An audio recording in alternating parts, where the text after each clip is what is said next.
Salve galera! Se você começou a semana mais tenso do que o normal, nervoso, com o coração acelerado, ansiando pelo meio da semana, bom, então o seu diagnóstico é claro: semifinais da Copa do Brasil. Isso mesmo, galera. Flamengo, Fluminense, Corinthians e São Paulo fazem uma espécie de torneio Rio-São Paulo na penúltima fase da Copa mais democrática do futebol brasileiro. E você já sabe, né?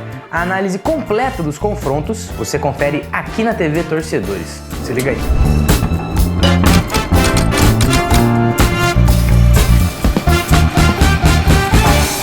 Mas é isso, galera. Começando pelo começo, temos Fluminense e Corinthians, Corinthians e Fluminense na primeira perna das semis da Copa do Brasil. Um confronto curioso, né, de times de situações até que parecidas, mas em momentos bastante diferentes. Isso porque os dois times estão próximos na disputa do Brasileirão, quer dizer, né, em posições, mas um tanto distantes das chances pelo título por causa de suas pontuações. A Copa do Brasil, então, é a chance mais real e mais palpável das duas equipes conquistarem um título grande nessa temporada. Bom, engraçado que depois disso é quase tudo diferente. O Corinthians, por exemplo, é um time que tá mais tenso, né, que vive um momento mais pressionado, enquanto o Fluminense vive uma fase mais vibrante, mais confiante, né? O Timão é também um time praticamente imprevisível, difícil até de analisar, né, com tantos padrões, escalações e comportamentos distintos durante a temporada. E até que uma sequência irregular de atuações, né? Se bem que,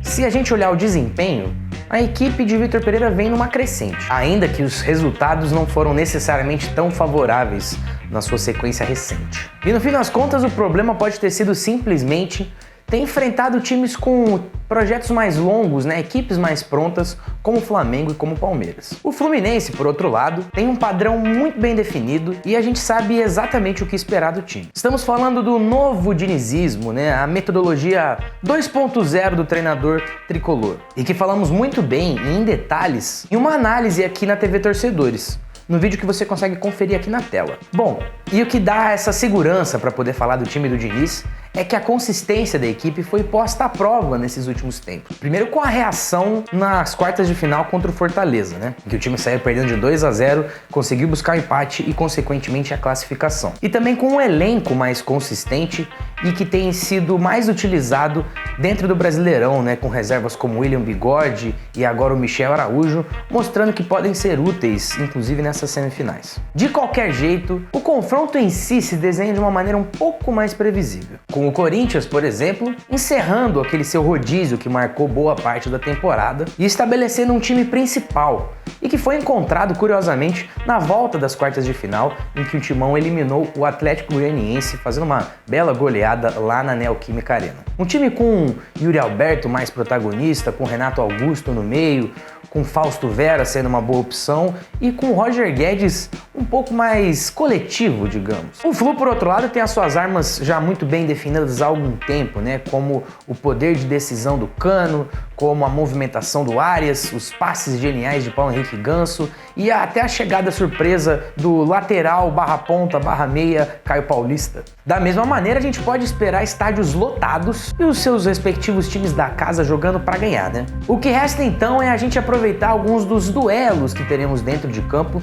e que são simplesmente irresistíveis, né? Um deles, na verdade, é no banco de reservas, né? Entre o Vitor Pereira e o Diniz. O que verdadeiramente está em jogo é ver como que o português vai responder ao estilo de jogo do brasileiro, né? Outro embate muito bacana é entre o artilheiro e malicioso atacante Herman Cano, do Flu, e a forte e experiente dupla de zaga do Corinthians, formada por Gil e Balbuena. Outro duelo que também pode valer ingresso é entre as mentes, entre os cérebros de Timão e Tricolor, com Paulo Henrique Ganso e Renato Augusto trocando passes dentro de campo. Enfim, muita coisa boa para se ver nesse primeiro duelo entre Rio e São Paulo. Isso do outro lado da semifinal, temos São Paulo e Flamengo, um confronto muito mais equilibrado do que se parece. Porque sim, o histórico recente, o elenco e o momento é favorável ao Mengão, né? A gente viu boas vitórias do time rubro-negro sobre o tricolor paulista. A gente tem um elenco recheado de opções para o Dorival Júnior,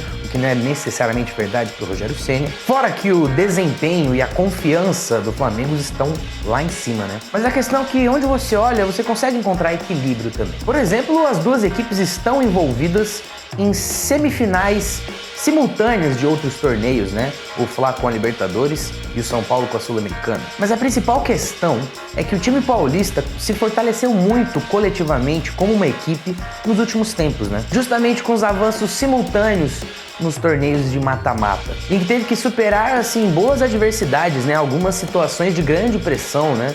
Como o Palmeiras lá no Allianz Parque, o Ceará alucinado lá no Castelão, ou jogando com um a menos contra o América Mineiro. Além disso, o Rogério Ceni montou o São Paulo de um jeito em que a equipe é uma das poucas do futebol brasileiro que tem um meio de campo com capacidade física, tática e técnica para poder enfrentar ou pelo menos se defender contra as fortíssimas peças criativas do Flamengo. Afinal de contas, temos em Rodrigo Nestor, em Igor Gomes, em Pablo Maia, em Galopo, jovens voluntariosos, dinâmicos e técnicos, né, que eles podem marcar e atacar o rubro-negro. Além disso, lá no ataque, a dupla Luciano e Caleri se mostrou um perigo real e comprovado para qualquer sistema defensivo, né? O grande, porém, é que como os resultados e os desempenhos têm se mostrado nos últimos tempos, as maiores chances do tricolor avançar para a final passam por vencer a partida de ida lá no Morumbi. Correr atrás do resultado em um Maracanã lotado não costuma dar certo, como muito bem mostraram Corinthians e Tolima na Libertadores, por exemplo. Da mesma maneira, você não pode esperar o Flamengo, né, jogando em casa ou fora de casa, como o Atlético Paranaense muito bem nos mostrou. A trama se complica no momento em que o Flamengo tem tanto talento e é montado de tal maneira pelo Dorival Júnior que o time parece ter um antídoto para a pressão defensiva, o que é justamente a principal arma dos comandados de Rogério Ceni nos jogos em casa, especialmente. Fora que, né, além de conseguir manter a bola no pé e sempre rodando com perigo, o Flamengo tem as suas armas de sempre, vamos dizer. A genialidade do Arrascaeta, a movimentação inteligente, sempre perigosa do Gabigol e do Everton Ribeiro, a fase brilhante, claro, né, do centroavante Pedro, sem falar nos eventuais apelos, né, com as entradas durante o jogo do Everton Cebolinha, do Vidal e dos outros feras que tem no banco rubro-negro. A dúvida que fica é a intensidade que teremos nesses duelos, né? Qual a concentração que os times vão mostrar, afinal de contas, como a gente falou, eles estão envolvidos em outras semifinais. Então também um elemento para dar um pouco mais de aleatoriedade nesse confronto. Mas é isso, galera, esse foi a nossa análise das semifinais da Copa do Brasil e vocês ouviram da gente, né? Agora a gente queria saber de vocês, quais são os seus palpites para esses confrontos, para cada jogo, os destaques, enfim, tá tudo aqui aberto para você poder falar com a gente aqui nos comentários, assim como sempre, elogios, críticas, sugestões, a gente está aberto para tudo. Se você já estiver por ali, vale também você deixar aquele seu like para poder fortalecer o nosso trabalho, né? E lembrando que você pode se inscrever aqui no nosso canal e ativar as nossas notificações, que se você gostou desse vídeo aqui, você vai receber mais vídeos como esse diretamente ali nas suas notificações assim em que a gente publicar. Fica um convite também para você ver alguns dos nossos últimos vídeos, como por exemplo a lembrança que a gente teve do Ronaldo na época que ele jogou na Inter de Milão, lá na Itália, ou também o nosso top 10 das principais transferências dos times brasileiros nessa janela que acabou de se fechar aí, né, aberta para o mercado do exterior. Bom, eu sou o Lucas Aires, eu sou editor no torcedores.com e a gente vai ficando por aqui. Até a próxima, galera. Valeu!